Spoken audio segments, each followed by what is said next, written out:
So I'm here with artist and one of my best friends, Anthony Gray, and they were talking about You gotta upcoming hold it album until for he my can boy. beat it. We talking Mike Jackson. I make us happy. I see you're happy. Pretty assassin. Your energy's calling me. I'm falling like autumn leaves. You feeling the hollow me. With that what's in my heart. And like you said, my name is Anthony Gray. Yeah, the type of artist that I am is I like to be more truthful. Mm-hmm. You know, I make a lot of R&B music. That's like my main platform. That's like what people really know me for. It's based mainly, man, around women.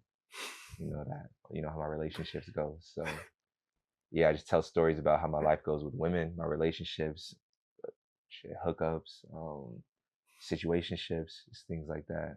You know, I fall pretty quickly. Yeah, You know that. You know that. every single album is just like I know. something. If you got an Anthony Gray album, something something went horribly wrong.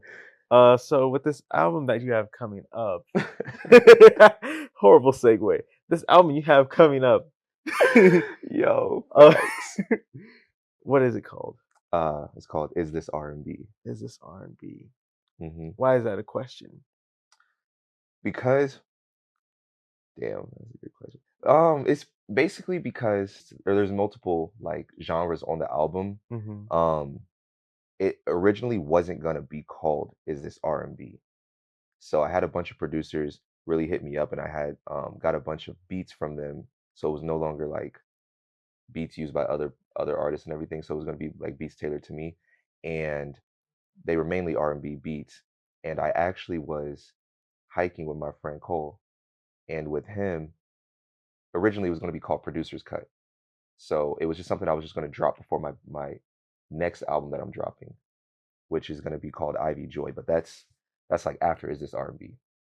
But with when I was talking to Cole, I showed him a little bit of the album, and I was telling him like it was more like R&B vibes, but he told me it was like he was like I'm getting more pop, and so he said maybe you should name it Is This R&B Enough? And when he said that, I was like, that's cheeks, bro. I'm not gonna lie. Is this R&B enough? But then I was like, is this R&B? And I said, dang, change the whole segue of the album. And so I took off a bunch of songs and I started making songs that were like R&B related. Mm-hmm. But yeah, that's kind of how it started. But I still have like my pop vibes on there.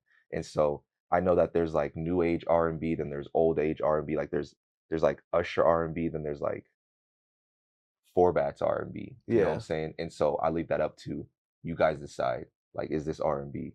Mm-hmm. You know what I mean? So Like once you figured out the name, what was the story behind that? story behind like basically what the album's about. How did Mm-hmm. that come? Well, like you said earlier, you already know.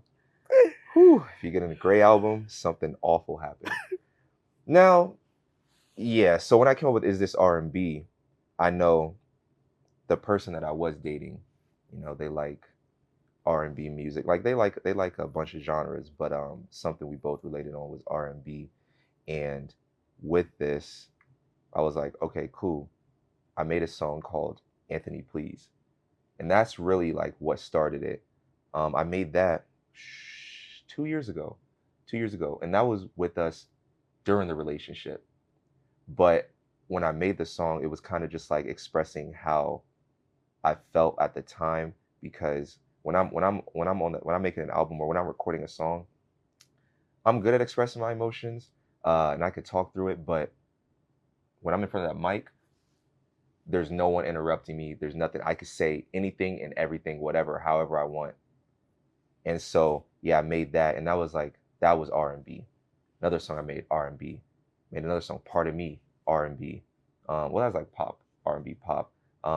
But yeah, boom, I just kept telling bits and pieces of the stories throughout these singles. And then I was like, you know what? I started to build the track list, and there's a song on there called Good Kush Vanilla Cologne. And that was originally going to be the intro of the album. And that was like me telling the beginning story of what happened. But then later on, when I was putting together the track list, I was like, yo, maybe Anthony Please should be the intro, because the way I start the album is like, take what I say with a grain of salt. Just a lot on my mind, I gotta clear it. Then boom, it tells actually the beginning, because I was actually with her at the time. So I was like, that should be the intro, and then Good Kush would be the second song. Then boom, it goes from there. It's like, it tells the story from front to back, but it's kind of like, when you see a BET movie and it's like, you're probably wondering how I got here. Yeah. Let me bring it. And then, that's kind of how the album goes. Yeah. You hear what happens, and then it's like throughout the album, I explain it. Then it's all full circle. And so that's how I came up with that. Being a long-time friend of yours, I will say this is like the most well put together as far as the whole process of music goes. Why is that? Why specifically this album where you're like, I'm going all in with everything? Man, I think because when I was younger, my albums, the girls I've been with, the albums though. First one was just kind of like, I just started music, so I didn't really know. I was just going based off of my popularity. So I was just like, oh yeah, I'm gonna make this and I'm gonna blow up and become Drake. Bet. And so yeah, it didn't really go that way at all. But that one was more so like just to try to, I hate to say that, but not like win her back, but like, yo, I know I was tweaking, but listen, you know how important music is to me. This is my first album, like, where I discovered how to audio engineer. Well, my friend did at the time. He audio engineered that project, and I was like, look how good it sounds, because my music sounded god awful before that. So I was like, look how good it sounds, and yeah, she didn't care, and I was just like, I don't even know what to do from here. Fast forward, 2 years later, I'm in another relationship. You already know with who, and that's when I released My Secret Obsession, and that one was more so. Man, yeah.